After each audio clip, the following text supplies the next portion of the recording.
नमस्कार मित्रांनो, तू ही रे माझा मितवा मालिकेच्या आजच्या जबरदस्त अशा भागामध्ये नम्रताने सगळ्यांसाठी खीर बनवलेली असते आणि ती म्हणते की सगळ्यांनी मला सांगा की कशी बनली आहे खीर. त्यावेळेला मग आता सगळेजण खायला लागतात आणि मग बाबा म्हणतात, म्हणजेच रमाकांत म्हणतात की छान झाली आहे की खीर, एकदम मस्त. तेव्हा बाबा म्हटल्यावर मामा पण म्हणतो की हो, खूपच मस्त झाली आहे हा खीर सुनबाई. तेव्हा मग आकाश पण म्हणतो की हो, म्हणजे खीर तर एक नंबरच झाली आहे, पण ना ईश्वरीची बनते ना तशी नाही, ही जरा गोड झाली आहे. असं म्हणून तो आता बोलल्याबरोबर नम्रताचा चेहरा पडतो आणि त्यानंतर तिचा चेहरा पडल्यानंतर लगेचच आजी म्हणते की अरे त्यात काय आहे, तिने पहिल्यांदा बनवली आहे ना खीर, म्हणजे नवीन किचनमध्ये जरासं गोंधळायला होतं. आणि हो, काहीच वाईट नाही झाली, बरोबर झाली आहे, म्हणजे तिच्यासारखीच झाली आहे, तिचीच तर बहीण आहे ना ती, मग उत्तमच झाली आहे ती खीर. असं म्हटल्यानंतर आता ईश्वरी हसते आणि म्हणते की आजी एकदम बरोबर. तसंही ही खीर बनवायला ना मी नम्रता ताईकडूनच शिकली आहे. मला माहिती आहे की ही खीर आहे ना ती तिच्यापेक्षा बेस्ट झाली, म्हणजेच तिची बेस्टच होते, कारण की मला अजूनही नमुताईच्या हातचीच खीर आवडते आणि तिनेच ही खीर बनवली आणि तिची खीर एकदम बेस्ट असते, असं ईश्वरी बोलते. त्यामुळे नमूला जरा बरं वाटतं. त्यानंतर मग आता ईश्वरी म्हणते की आजी आपले आता पूजेचं काय ठरणार आहे म्हणजे. तेव्हा लगेचच आता आजी म्हणते की हो, अगदी बरोबर, आपल्याला पूजेचं तर ठरवायला हवं ना, म्हणजे आपण एक काम करूया, लवकरच पूजेबद्दल डिस्कस करूया. आणि सत्यनारायणाच्या पूजेबद्दल तर आपण बोललोच होतो, मग नम्रता आणि आकाश दोघंजणही त्या पूजेला बसतील, म्हणजे कसं सगळं उत्तम होऊन जाईल. तेवढ्यातच तिथे पूजेची गप्पा सुरू असताना इन्स्पेक्टर साहेब आतमध्ये येतात आणि म्हणतात की येऊ का आतमध्ये. आता असं म्हटल्याबरोबर सगळेजण घाबरतात. आकाश येतो आणि म्हणतो की तुम्ही त्या शुभंकरच्या केसबद्दल आता डिस्कस करायला आलेले आहात का. तेव्हा मग इन्स्पेक्टर साहेब म्हणतात की नाही. तेवढ्यात तिथून अंजली येते आणि म्हणते की एक मिनिट, तिथे मी बोलवलं आहे त्यांना. ती आता म्हणते की आकाश मी बोलवले आहे त्यांना, त्यामुळे प्लीज तू जरा थांब. असं म्हटल्यावर आकाश आता तिथेच थांबतो आणि मग सगळ्यांना प्रश्न पडतो की अंजलीने याला कशाला बोलवलेलं आहे. त्याचबरोबर आता हे सगळं होत असताना घरातले सगळे विचार करत असतात की अंजलीने का बोलवलं. अंजली म्हणते की इन्स्पेक्टर सरांना मीच बोलवलेलं आहे. आता मग आकाश म्हणतो की दी तू बोलवलं आहेस, काय झालं आहे नक्की. मग असं म्हटल्यानंतर आता इन्स्पेक्टर साहेब म्हणतात की बोला मॅडम, तुम्ही कशासाठी बोलवलेलं आहे. आता ईश्वरी हिलाही कळत नसतं की नेमकं कशासाठी आणि का बोलवलं गेलं. ती म्हणते की मला हेच विचारायचं होतं की माझे मिस्टर राजेश भोसले यांचा अपघात झाला होता, मग नेमकं काय घडलं, म्हणजे त्याच्याबद्दल काय अपडेट आहेत, तुम्ही त्याबद्दल काही चेक केलं की नाही, कारण की त्यांचा मेमरी लॉस झाला त्या ॲक्सिडेंटनंतर. आणि मला माहिती आहे की घरातले कोणीही लक्ष देत नसणार आहेत, पण मला त्या गोष्टीची खूप जास्त गरज आहे. हे सगळं कोणी घडवून आणलं, या सगळ्या गोष्टींचा मला जरा तपास करायचा आहे आणि त्याचमुळे मी तुम्हाला इथे बोलावून घेतलं आहे. आता हे ऐकल्यानंतर आजीलाही खूप वाईट वाटतं, म्हणजे घरात इतके आनंदाचे दिवस असताना आजी म्हणते की अगं हे सगळं का केलंस अंजली, तू आताच इन्स्पेक्टर सरांना घरात का बोलवलंस इतकं सगळं आनंदाचे दिवस असताना. तेव्हा मग लगेचच ती म्हणते की आजी लग्न एन्जॉय करायचं आहे ना तर ते तुम्हाला करा, पण मला माझ्या नवऱ्याची काळजी आहे. तुम्हाला या दोघांचा नवीन फुललेला संसार दिसतो, परंतु माझा संसार आता मी काय फेस करते हे माझं मला माहिती आहे. त्यामुळे किती काही झालं ना तरीही यांना जो काही त्रास झाला आहे ना तो मला बघवला जात नाही आणि म्हणूनच मी एक डिसिजन घेतलं आहे की मलाही शोधून काढायचं आहे की यांच्या अपघाताच्या मागे कोण होतं ते. आणि कोणालाही काही फरक पडत नसेल मला माहिती आहे, कारण सगळे आपआपल्या आयुष्यात बिझी आहेत, पण मला माझ्या नवऱ्याची सगळी चौकशी करायची. तेव्हा हे ऐकल्यानंतर अर्णव म्हणतो की ताई अगं असं काय बोलतेस तू, असं प्लीज चुकीचं समजू नकोस, कारण की मी किती काही झालं तरीही विसरलेलो नाही आहे आणि माझ्या लक्षात आहे. आणि मी रोज इन्स्पेक्टर सरांना विचारतो फोन करून की काही अपडेट आहेत का याबद्दलच्या. तेव्हा मग इन्स्पेक्टर साहेब म्हणतात की हो, राजेश शिर्के साहेब अगदी बरोबर म्हणतायत, यांचा रोज एखादा तरी कॉल असतोच या केसबद्दल काय अपडेट आली आहे ते बघण्यासाठी, आणि ते रोज आम्हाला विचारत असतात, पण आमच्याकडे सध्या काहीही अपडेट नाही आहे. आता हे ऐकल्यानंतर अंजली गप्प होते, कारण की पोलिसांकडूनही अर्णवच्या बद्दलचा सिग्नल तिला मिळालेला असतो आणि त्याचमुळे अंजली आता जास्त नॉर्मल असते. आणि ती म्हणते की इन्स्पेक्टर साहेब तुम्ही प्लीज लवकर बघून घ्या नेमकं काय होतं आहे ते. आणि असं झाल्यानंतर अंजली तिथून गपचूप निघून जाते आणि तिच्या डोक्यामध्ये ते सारखे सारखे विचार असतात. त्यावेळेला आता ईश्वरी ही घरात सत्यनारायणाची पूजा असते, त्यामुळे छान अशी तयार होऊन सजून तजून बसलेली असते, पण तिचं लक्ष मात्र कशातच नसतं. तिच्या डोक्यात सारखे तेच विचार येत असतात. आकाश आणि नमू लग्न करून आलेले आणि त्यांच्यासमोर उभे राहिलेले. तेव्हा मग ईश्वरीच्या डोक्यात विचार येत असतात. तिच्या डोक्यामध्ये तेच सततचं चालू असतं. अर्णव तिला बघतो आणि विचारतो की मिस इंदौर, काय झालं आहे? तू इतका चेहरा पाडून का बसलेली आहेस? म्हणजे प्रत्येक वेळेला इतका चेहरा पाडण्याची काय गरज आहे तुला? तेव्हा मग ती म्हणते की कुठे कुठे मी चेहरा पाडून बसली आहे? तेव्हा मग तो म्हणतो की मग हे काय? तेव्हा ईश्वरी म्हणते की मला ना नमुताईचा विचार डोक्यातूनच जात नाही आहे, जे काही घडलं आहे ना त्यामुळे. तेव्हा लगेच तो म्हणतो की मिस इंदौर, हे बघ, आय नो तुला हे सगळं समजणं खूप डिफिकल्ट जाऊ शकतं, पण सध्याच्या या सिच्युएशनमध्ये. तेव्हा ती म्हणते की खरं तर ना सर, नमुताई असं वागू शकते ना याच्यावरती माझा अजूनही विश्वास बसत नाही आहे. म्हणजे ती इतकी समजूतदार आहे आणि तिने असं टोकाचं पाऊल का बरं उचललं याचाच विचार माझ्या डोक्यात येतो आहे. तेव्हा मग ती म्हणते की त्यावेळेला तिची परिस्थितीही तशी कठीण होती. मग अर्णव म्हणतो की ओके मिस इंदौर, तू समजतेस ना आता, तर समजून घ्यायचं. तेव्हा ती म्हणते की हो, तसं घरच्यांनीही सगळ्यांनी या गोष्टीला ॲक्सेप्ट केलं आहे, त्यामुळे उगीचच मी पण ताणून उपयोग नाही आहे. तेव्हा मग अर्णव म्हणतो की हो, तेही तसंच आहे आणि आता घरात पूजा आहे त्यामुळे सगळं वातावरण छान असणार आहे. ईश्वरी म्हणते की हो, ते पण अगदी बरोबर आहे.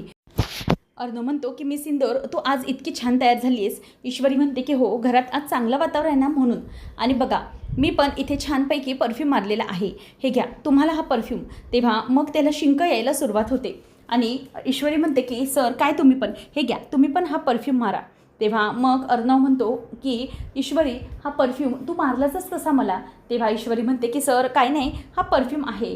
तेव्हा मग ती वाचते आणि म्हणते की ओ शिट, हा तर लिलीच्या फुलाचा परफ्यूम आहे. अर्णव म्हणतो की मग मला त्याची ॲलर्जी आहे तुला माहीत आहे ना, तरी पण तू असं का केलं? तेव्हा ईश्वरी म्हणते की सर डोंट वरी, हे काही ओरिजिनल फुलांचा वास नसतो, हे डुप्लिकेट असतं, त्यामुळे काळजी करू नका. तरीही अर्णवला शिंका येतच असतात. ईश्वरी म्हणते की बरं करा, तुम्ही शिंका घेत बसा, मी जाते. असं म्हणून ती तिथून आता निघून चाललेली असते. तेवढ्यातच अर्णव तिचा हात धरतो आणि म्हणतो की मिस इंदौर, एक मिनिट, हे सगळं करण्याची ना काहीच गरज नाही आहे, ओके? असं म्हणून आता तो तिला थांबवतो, तिचा हात धरतो आणि म्हणतो की मिस इंदौर, तू खरंच खूप सुंदर दिसतेस आज. तेव्हा आता ईश्वरी त्याच्याकडे बघत असते आणि अर्णव तिच्या डोळ्यांमध्ये आता बघत असतो. आणि तेवढ्यातच ईश्वरीच्या जे काजळ असते डोळ्यांचे, ते डोळ्यांचे काजळ तो कानाच्या मागे तीठ म्हणून लावतो आणि म्हणतो की किसी की नजर न लगे. असं म्हटल्यावर ईश्वरी पण आता त्याच्याकडे लाजत बघतच असते आणि अगदी लाजत लाजत तिथून निघून जाते आणि या लवकर खाली असे हाक देखील देऊन जाते. नंतर अर्णव पण हसत असतो. दुसरीकडे राकेश हा फोनवरती त्याचे जे काही झोल असतो ते निस्तरत असतो आणि म्हणत असतो की हे जे काही सगळं घडतं आहे ना, मी करतो ना, मी सगळं मॅनेज करतो म्हणून सांगितलं आहे ना तुम्हाला, मी बघेन सगळं जे काही करायचं ते, लवकरात लवकर मी देईन पैसे तुम्हाला. हो, मी कधी फसवलं आहे का? असं म्हणून त्याचं बोलणं सुरू असतं. त्यावेळेला आता हे सगळं होत असताना कनू रडत असते, पण तो वैतागतो आणि म्हणतो की ए बाई जरा गप्प बस ना, कशाला किरकिर करते? तुझी आई तर काम करू देत नाही, तू तरी करून दे. तेवढ्यात तो बाजूला जाऊन बोलत असतो. अंजली येते आणि म्हणते की कनू बाळा, काय झालं तुला? तेव्हा ती येऊन बोलते की काय हो, निदान तिला घ्यायचं तरी, ती रडत होती तर. मग आता लगेचच ती कनूला शांत करते आणि हे सगळं होत असताना ती राकेशकडे जाते आणि म्हणते की काय हो, आता कनू रडत होती तरीही तुम्ही तिला घेतलं नाही, काय झालं असं? त्याचबरोबर आता तो मुद्दामच चक्कर येण्याचे नाटक करायला लागतो आणि म्हणतो की सॉरी अंजली मॅडम, त्याचं काय झालं ना, आणि तो उठता उठता एकदम गरगरल्यासारखं होतं आहे असं दाखवतो आणि खाली बसतो. तेव्हा आता मग अंजली त्याला पाणी देते आणि म्हणते की काय होतं आहे तुम्हाला, एक मिनिट जरा थांबा आणि इथेच बसून राहा, कुठे उठू नका तुम्ही. मग तो म्हणतो की हो अंजली मॅडम, मला ना अचानक त्रास झाला त्यामुळे असं होतं आहे. मग ती म्हणते की असं कसं झालं अचानक तुम्हाला? तो सांगतो की मला ना गेले 2 ते 3 दिवस तसंच होतं आहे, म्हणूनच ना मला समजत नाही आहे की काय करायचं आहे ते. मग ती म्हणते की मी एक काम करते, मी डॉक्टरांना बोलावून घेते, म्हणजे बघूया नेमकं तुम्हाला काय त्रास होतोय ते. तेव्हा तो म्हणतो की नको नको अंजली मॅडम, एवढीशा गोष्टीसाठी डॉक्टर कशाला? तेव्हा तो म्हणतो की अहो हे राहू द्या, इतकं काय नाही आहे. तेव्हा मग ती म्हणते की नाही हो, ही साधी गोष्ट नाही आहे, तुम्हाला बऱ्याच दिवसांनी झालं आहे म्हणते, असं काहीतरी असेल, आपण डॉक्टरांशी बोलूया. तेव्हा तसंही तुम्हाला या केसबद्दल काहीच इन्व्हेस्टिगेशन मला पुढे करता येत नाही आहे. तेव्हा मग आता राकेश म्हणतो की हे बघा अंजली मॅडम, तुम्हाला खरंच माझी खूप काळजी आहे, हे मला दिसून येतं आहे, परंतु तुम्ही प्लीज स्वतः इतका त्रास करून घेऊ नका, होईल सगळं काही व्यवस्थित होईल, तुम्ही अजिबात चिंता करू नका. मग आता ती म्हणते की हो, तुम्हीही स्वतःच्या तब्येतीकडे लक्ष द्या, जर काही तुम्हाला वाटलं तर मला सांगा प्लीज, असा अंगावर कोणत्याही प्रकारचा त्रास काढू नका, असं अंजली त्याला बोलून दाखवते. त्यानंतर मग आता अंजली जात असताना ती त्याला बोलते की मला ना आता पोलिसांशी बोललं पाहिजे या केसबद्दल, नेमकं तुमचं ॲक्सिडेंट कसं झालं, काय झालं ते सगळ्या गोष्टी आता मी व्यवस्थितपणे डिस्कस करून घेणार आहे, पुन्हा एकदा अपडेट विचारतेच, असं म्हणून ती फोन करण्यासाठी बाजूला जाते. तर राकेश घाबरतो आणि म्हणतो की काय ही बावळट बायको डोक्यावर पडलेली आहे का, म्हणजे या सगळ्या गोष्टींची चौकशी करायला कशाला जाते ही. एकतर मी ते माझे ॲक्सिडंट खोटं होतं आणि त्याचे फेक साक्षीदार हे लपवलेत, त्यांना बाहेर पळायला सांगितले आणि हे मध्येच ही कशाला उकरून काढते उगीचं सगळे शोधाशोध करायला. तेव्हा मग आता अंजली म्हणते की हे बघा, किती काही झालं ना तरीही तुमच्या बाबतीतलं जे सत्य आहे, जे ॲक्सिडेंट आहे ते मी शोधून काढणार. तर राकेश म्हणतो की उगीचंच कशाला, म्हणजे तुम्ही स्वतःला प्लीज असा त्रास करून घेऊ नका, होईल सगळं व्यवस्थित होईल, अगदी उगीचंच या गोष्टींवरती आपण कशाला डिस्कस करायचं, असं तो बोलून दाखवतो. आणि अंजली मात्र गप्प असते. त्यानंतर आपल्याला पाहायला मिळतं की आता सत्यनारायणाच्या पूजेसाठीची तयारी सुरू झालेली असते. गुरुजी आलेले असतात आणि मामा त्यांना जे काही साहित्य हवं असतं ते देत असतात. तेव्हा आजी आणि ईश्वरी दोघीजणीही अंजलीच्या रूममध्ये येतात आणि विचारतात की काय ग अंजू, अजून तू तयार कशी नाही झाली. तेव्हा ती गप्पच असते. तेव्हा मामी तिथे बाजूला उभी असते. तेव्हा आजी म्हणते की अगं तुला कळत कसं नाही, म्हणजे आपल्या घरातच पूजा हे माहीत आहे ना, मग अशी शांत का बसली आहेस तू. तेव्हा अंजली म्हणते की आजी तुम्हाला पूजेचा आनंद असेल परंतु मला नाही आहे, मला खूप त्रास होतो आहे, म्हणजे यांचा जो काही त्रास आहे ना तो बघून मला त्रास होतो आहे, म्हणूनच या पूजेचं मी मनावर फार घेऊ शकत नाही आहे. तेव्हा आता आजी तिला समजवते की हे बघ अंजू, तुझा जो त्रास आहे तो मला कळत नाही, अशातला भाग नाही आहे, पण ना सध्या जे काही घरात चालू आहे, आपलं लग्नघर आहे, म्हणजे ते दोघंही लग्न करून आले तरीही सगळे आपण पुढचे विधी करतोय, त्यामुळे प्लीज कोणीही घरामध्ये कुठल्याही प्रकारचे वाद करू नयेत ना, इतकंच मला वाटतं, म्हणजे घरात काहीच होऊ नये. तेव्हा आजीला अंजली म्हणत असते की मला एकच गोष्ट समजत नाही आजी, जेव्हा हिच्या आईला निर्दोष सिद्ध करण्याची वेळ आली होती तेव्हा कसे 24 तासात पटपट पुरावे हजर झालेले, पण आता काहीच पुरावे किती महिने झाले तरी कसे सापडत नाही आहेत, हेच कळत नाही आहे. तेव्हा आता पोलिसांना अर्णव विचारत नसेल ना, असं ती बोलते. ईश्वरी म्हणते की नाही आजी, तसातलं खरंच काही भाग नाही आहे, आणि अंजुताई खरंच सांगते मी तुम्हाला, अर्णव सर रोज वर्षाभर फोन करून विचारत असतात इन्स्पेक्टर साहेबांना की काय झालं, केसबद्दल नवीन काही अपडेट आहे का, तर मी प्लीज चुकीचं काही समजू नका. तेव्हा आता अंजली म्हणायला लागते की हो, म्हणजे ते वरच्यावर विचारतच असतो, बाकी काही चौकशी करत नाही, हेच हिच्या आईच्या बाबतीत कसं नव्हतं घडलं ना, याचंच मला जरा आश्चर्य वाटतं. आणि मामीने भडकवून दिल्याप्रमाणे ती बोलत असते. तेव्हा मग आता आजी म्हणते की हे बघ अंजू, मला तर तुला एकच गोष्ट सांगायची, जावई बापूंचा अपघात झाला आहे त्याचा कोणालाही आनंद झालेला नाही आहे, परंतु तू हे जे काही आरोप लावते ना ते प्लीज लावू नको, सगळं चुकीचं बोलतेस तू. आणि आणखी महत्त्वाची गोष्ट म्हणजे की तू आता ना तुझ्या मनात हे सगळं काढून टाक, तुझ्या मनात जे काही विचार आहेत ना ते सगळे बाजूला करून टाक, कारण की किती काही झालं तरीही आपल्या घरातच शुभकार्य आहे आणि पूजेसाठी पटपट तयार होऊन यायचे, मला कुठल्या प्रकारची किटकिट आज नको आहे घरात, असं आजी बजावूनच निघून जाते. त्यानंतर मग आता आकाश आणि नम्रता दोघंही सत्यनारायणाच्या पूजेला अगदी जोडीने बसलेले असतात. अंजू आणि हे सगळे अजून आलेले नसतात. तेव्हा आजी विचारते की काय रे, अजून कुठे अवी, वल्लरी कशी आली नाही अजून. तेव्हा मग मामा म्हणतो की जाऊ दे ना, तशीही तिची इच्छा नाही आहे, तिने सांगितलंच आहे ना ती या लग्नाच्या कुठल्याही कार्यामध्ये सहभागी होणार नाही आहे म्हणून, मग जाऊ दे ना, उगीच तिचं ते पडलेलं तोंड बघण्यापेक्षा आपण आपला हा कार्यक्रम आनंदात तरी एन्जॉय करू शकतो ना, जाऊ दे, सगळं बाजूलाच राहू दे, आपण काहीही बोलायचं नाही, असं ती बोलते. तेवढ्यातच आता मामा म्हणतो की ते बघ कॅटरर्सवाले आले, मी जाऊन त्यांना जरा बघतो काय हवं नको ते.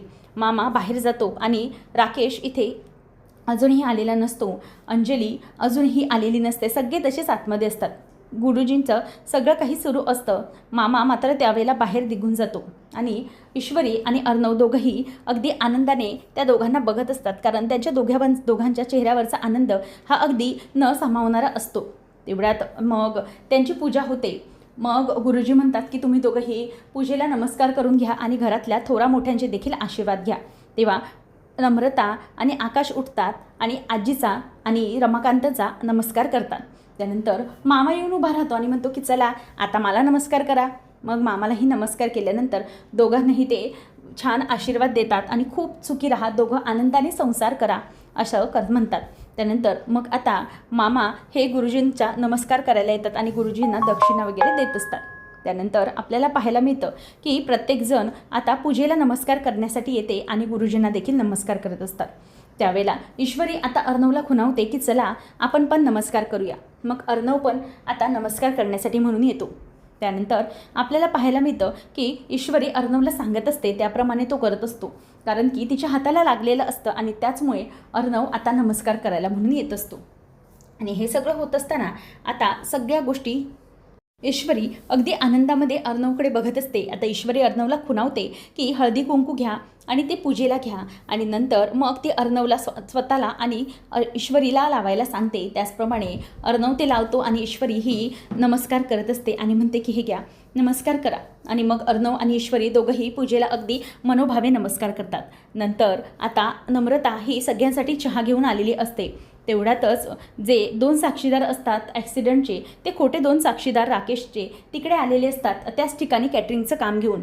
तेव्हा अर्णवला बघितल्याबरोबर ते घाबरतात आणि म्हणतात की अरे बापरे, आपण जी खोटी साक्ष दिली होती त्या माणसाच्या विरोधात, ते इथेच आपण आलो आहे, त्यांचंच घर वाटतं हे, चला चला असं म्हणून ते दोघंजणी जात असतात. आणि मामा त्यांना आवाज देतात की काय रे बाबांनो, काय पाहिजे तुम्हाला. तेव्हा ते म्हणतात की साहेब पाणी हवं होतं. मग तो म्हणतो की ओके थांबा, इथेच आणतो मी तुम्हाला पाणी. तेव्हा मग आता मामा जाऊन लगेच त्या दोघांनाही पाणी प्यायला देतो की अरे हे घ्या, पाणी पिऊन घ्या. तेव्हा ते दोघंजणही चेहरा लपवत असतात आणि पाण्याची बाटली घेऊन ते बाहेर निघून जातात.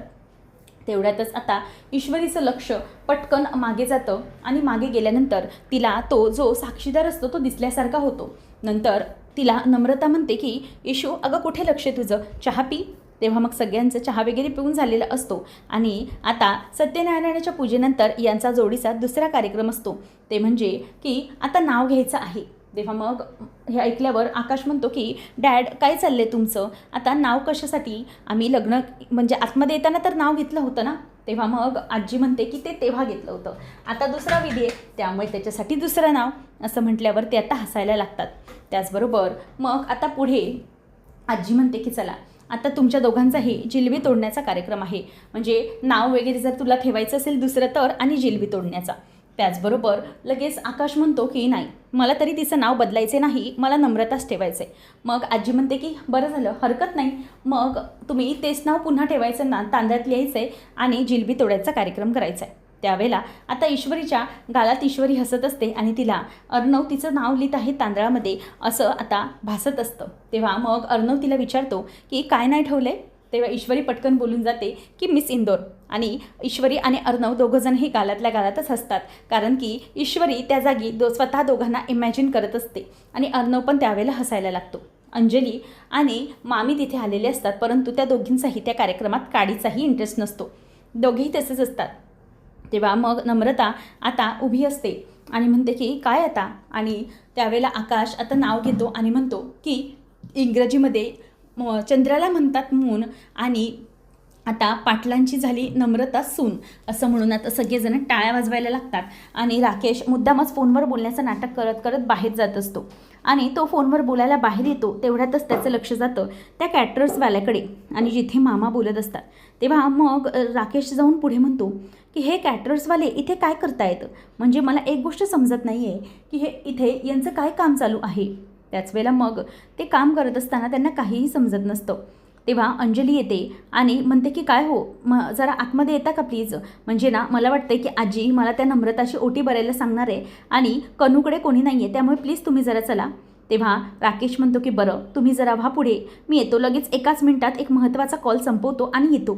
तेव्हा मग अंजली आतमध्ये जाते आणि मग ते 2 साक्षीदार राकेशला दिसतात आणि राकेश जाऊन विचारतो की काय रे, तुम्ही दोघीजणही ते काय करताय, तुमचं इथे काय काम आहे, तुम्हाला सांगितलं होतं ना की ह्या ॲक्सिडेंटचे तुम्ही ॲक्सिडेंटचे खोटे साक्षीदार आहात, त्यामुळे इथून गायब व्हायचं, इथे दिसायचं नाही, नाहीतर पोलिसांचे सगळे चक्कर तुमच्या मागे लागणार, जा लवकर, असं म्हणून तो त्या दोघांनाही पळवतो. आणि मग पुढचा कार्यक्रम आलेला असतो. तेव्हा मग आता नम्रताची ओटी भरायची असते, तिला तिथेच बसवलेली असते पाटावरती. तेव्हा आजी म्हणते की चल अंजली आणि वल्लरी, तुम्ही दोघीजणीही तिची ओटी भरून घ्यायची आहे, चल अंजली तू ये, मग बहीण म्हणून तू ओटी भरायला ये. तेव्हा आता अंजली मनातच विचार करते की खरं तर ओटी भरण्याचा माझं अजिबातही मन नाही आहे, मला खूप राग आला आहे खरं तर, परंतु ही ओटी मला भरावीच लागणार आहे. आजी म्हणते म्हणूनच आता अंजली पुढे येते आणि तिच्या चेहऱ्यावरती जराही आनंद नसतोच. ती अंजली आता नमूची ओटी भरत असते आणि ईश्वरीला ते पाहून खूप आनंदच होत असतो. या सगळ्यामुळे तिला खूप बरं वाटत असतं.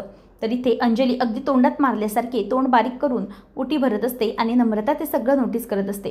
त्यानंतर मग आता नम्रता तिच्या पाया पडते ओटी भरत असताना. त्यानंतर मग आता इथे अंजलीची ओटी भरून झाल्यानंतर आजी म्हणते की वल्लरी, तुला वेगळं सांगायला हवं आहे का? चल ये ओटी भर. तेव्हा वल्लरी ऐकत नसते. ती म्हणते की मी अगोदरच तुम्हाला सांगितलेलं होतं की हे लग्न काही मला मान्य नाही आहे आणि मी हे लग्नाची ओटी काही भरणार नाही आहे. आता हे ऐकल्यानंतर आजी म्हणते की हे बघ वल्लरी, ते जरा जास्तच होतं आहे, असं नाही वाटत आहे का तुला? असं करू नकोस, भर ओटी. पण वल्लरी काही जागची हलायलाच तयार नसते. मग आकाश म्हणतो की मॉम प्लीज माझ्यासाठी प्लीज हे सगळं कर ना. तेव्हा मग ती म्हणते की का? लग्न मला विचारून केलं होतंस का तू? मग हे सगळं करण्याचं किंवा तुझं काय ऐकू मी सांग ना मला, तू माझं ऐकलं होतंस का? तेव्हा आता मात्र काय बोलायचं काहीच कळत नसतं. पण नमू छान सिच्युएशन हँडल करते. नमू म्हणते की आई, मला माहिती आहे की आम्ही अचानक असं कोणालाही न सांगता लग्न करून आलो आहे म्हणून तुम्हाला त्याचा खूप राग आला आहे, हो ना? पण मी नक्की तुम्हाला सांगते की आता आम्ही तुम्हाला दुखावलं आहे, परंतु यापुढे पुन्हा असं कधीही करणार नाही. तुम्हाला न सांगता काहीही करणार नाही आणि तुमच्या विरोधात आम्ही काहीच करणार नाही. तुम्ही ते सांगाल ना ते सगळं आम्ही यापुढे ऐकू. पण आता प्लीज माझा स्वीकार करा ना. असं म्हणून आता नम्रता बिचारी अगदी आनंदाने बोलते. मग वल्लरीकडे पर्यायच राहत नाही. ती पुढे येऊन उभी राहते आणि तिची ओटी भरायला लागते. आता वल्लरी तिला हळद कुंकू देते आणि नम्रता पण तिला हळद कुंकू देते. तर आता नम्रताच्या या कोमल शब्दांनी का होईना वल्लरी ओटी भरायला येते आणि मामालाही त्याचा आनंद होतो. आता मामा हा आकाशच्या खांद्यावरती हात ठेवतो आणि त्याचं कॉंग्रॅच्युलेशन करत असतो की बाबा वल्लरी तरी आली ओटी भरायला. नंतर मग ओटी भरत असताना वल्लरीच्या चेहऱ्यावर राग हा तसाच असतो आणि मग ओटी भरल्यानंतर आता वल्लरीला ती नमस्कार करते आणि नमस्कार केल्यानंतर वल्लरी काही तिला असा आशीर्वाद असा देत नाही, पण ती आपली नमस्कार करते. वल्लरी बाजूला जाऊन उभी राहते. मग फायनली आता ओटी भरण्याचाही कार्यक्रम झालेला असतो. आता आजी म्हणते की चला हा देखील कार्यक्रम झाला, आता आपला पुढचा कार्यक्रम आहे तो महत्त्वाचा आहे नाही का, म्हणजे जिलेबी तोडण्याचा कार्यक्रम. तेव्हा आता गालातल्या गालामध्ये ईश्वरी आणि अर्णव दोघंजणही हसायला लागतात. चला आता दोन्ही जोडप्यांनी तयार व्हायचं आहे, म्हणजे कंबर कसून तयार व्हायचं आहे, कारण हे खेळ आहेत आणि त्याच्यामध्ये जर जिंकायचं असेल तर तुम्हाला सगळ्या गोष्टी व्यवस्थित कराव्या लागतील, समजलं ना? त्यामुळे नीट करायचं सगळं, अजिबात कुठल्याही प्रकारचा त्रास करून घ्यायचा नाही. मग आता ज्याप्रमाणे मामा म्हणत असतो तर त्यावर लगेचच आकाश म्हणतो की डॅड आता ठीक आहे. मग तो जिलेबी घेतो आणि जिलेबी हाताने तोडतो आणि म्हणतो की झाली तोडली जिलेबी. मामा म्हणतो की अरे बाबा, आता काही तू जिलेबी मला तोडायला सांगणार आहेस का? ती जिलेबी तोंडात धरायची आणि मग नम्रताला ती तोडायला सांगायची, समजलं? याला म्हणतात जिलेबी तोडण्याचा कार्यक्रम. आता सगळेजण हसायला लागतात त्याला बघून. मग नम्रता आता त्याच्याकडे लाजत हसत बघत असते. वल्लरीचं मात्र तोंड पडलेलं असतं. मग राकेश तिथे नसतो, तो बाहेरच अजूनही असतो. तेव्हा मग नम्रता तिथेच तशी उभी असताना पटकन आकाश तिच्या पुढे येतो आणि म्हणतो की हे घे, आणि मग तो तिला अगदी खुणावत असतो की तोड जिलेबी. तेव्हा ती पण पुढे जाते आणि ती जिलेबी तोडते आणि मग आता सगळेजण हसायला लागतात की चला वा यांचा तर मस्तपैकी कार्यक्रम झालेला आहे. त्यानंतर मग आता ईश्वरी आणि अर्णव लाजत असतात. तेव्हा मामा म्हणतो की अरे ईश्वरी, अर्णव, तुम्ही दोघंजणी का लाजताय? मला माहिती आहे की तुम्ही म्हणजे हे सगळं एन्जॉय केलेलं नाही आहे. तुमच्याही लग्नात हे सगळं झालं नव्हतं, कारण गडबड झाली होती सगळी, म्हणून ना, बरोबर ना? तेव्हा आता लगेचच मग आकाश म्हणायला लागतो की ओके, या दोघांच्याही लग्नात झालं नाही आहे तर मग होऊन जाऊन दे ना. चला आता आकाश दादा आणि ईश्वरी वहिनी दोघंजणही. तेव्हा नमू त्याला थांबवते आणि म्हणते की आकाश, काय करताय तुम्ही? आपलं नवीन लग्न झालं आहे, त्यांचं थोडीच झालं आहे. तेव्हा मग तो म्हणतो की व्हॉट्स द मॅटर, आपण त्यांचंही लग्न झालं आहे असंच ट्रीट करूया त्यांना. चला दोघंजणही बसा. तेव्हा अर्णव म्हणतो की नको, अरे मामा तू काहीही काय बोलतोयस? तेव्हा मग मामा म्हणतो की नाही, काहीही नाही बोलते, या लवकर, चांगला मुद्दा मिळाला, चला लवकर. ईश्वरी, अर्णव मग त्या दोघांनाही बाजूला बसवतात आणि मामा म्हणतो की आता या सगळ्या गोष्टी अगदी मनापासून करायच्यात ना, करा लवकर, चला. आता मग अर्णव म्हणतो की माझा ना काहीतरी इम्पॉर्टंट कॉल येतोय, बहुतेक मी जातो. तेव्हा मामा म्हणतो की अजिबात नाही, कोणताही कॉल नाही, काही नाही, चल बस लवकर. तेव्हा मग अर्णव आता तोंडामध्ये जिलेबी धरतो. तो आता तिच्या तोंडाकडे घेऊन चाललेला असतो आणि वल्लरी पण रागानेच बघत असते आणि अंजली पण. हे सगळे जे काही खेळ सुरू असतात ते त्यांना अजिबात आवडत नसतात. त्यानंतर मग आता ईश्वरी ही लाजत असते गालामध्ये आणि अर्णव तिच्यासमोर आता ती जिलेबी घेऊन असतो. ईश्वरीला गालात हसू येत असतं आणि ती जिलेबी तोडायला म्हणून पुढे जाते. त्यानंतर पुढच्या भागामध्ये आपल्याला पाहायला मिळणार आहे की राकेश हा त्या गुंडांना म्हणतो की तुम्ही इथे आता अजिबात थांबू नका, समजलं ना, इथून निघून जायचं, गपचूप अजिबात थांबायचं नाही. तेवढ्यातच आता ईश्वरी आणि अर्णव दोघंजणही बाहेर येतात आणि विचारतात की दादा, ते म्हणजे लाल रंगाचं काहीतरी शर्ट घातलेला माणूस असं तुम्ही पाहिलात का? तेव्हा मग ईश्वरी इकडे विचारपूस करत असते आणि राकेशकडे वल्लरीचं लक्ष जातं की वल्लरी म्हणते की हा हे जावई बापू कोणाशी बोलतात या दोघांशी, नक्की काय भानगड आहे? आणि त्यानंतर मग आता समोर अर्णव विचारतो की तुम्ही इथे जिजू काय करताय? तेव्हा तो म्हणतो की हो, माझा जरा महत्त्वाचा कॉल होता ना, म्हणून तो होण्यासाठी मी इथे जरा बाजूला आलो होतो. ईश्वरी त्याला विचारते की मला सांगा, इथे तुम्हाला 2 माणसं दिसली का? तू म्हणजे एकाने ना असा शर्ट घातला होता आणि दुसऱ्याने लाल कलरचा शर्ट आणि टॉवेल वगैरे घेतला होता. अर्णव आता विचारतो तेव्हा तो म्हणतो की नाही, असे कोणतेही व्यक्ती आम्ही इथे पाहिलेले नाही. आता मात्र राकेश खोटं बोललेला असतो. पण ईश्वरी म्हणते की सर, मी त्या दोघांना पाहिलं होतं आणि अर्णवला पण त्याचीच खात्री वाटत असते. त्याच वेळेला आता पटकन ईश्वरी मागे वळून बघते तेव्हा तो लाल रंगाचा टॉवेल तिच्या नजरेस पडतो. आता नेमकं या सगळ्या गोष्टी ईश्वरी आणि अर्णव कसे हँडल करणार आहेत? फायनली आता त्यांच्या लोकांपर्यंत म्हणजे ज्या फेक ॲक्सिडेंटपर्यंत दोघं कसे पोचणार पाहणं रंजकतेचं ठरेल. अशाच अपडेटसाठी चॅनलला नक्की सबस्क्राईब करा. धन्यवाद.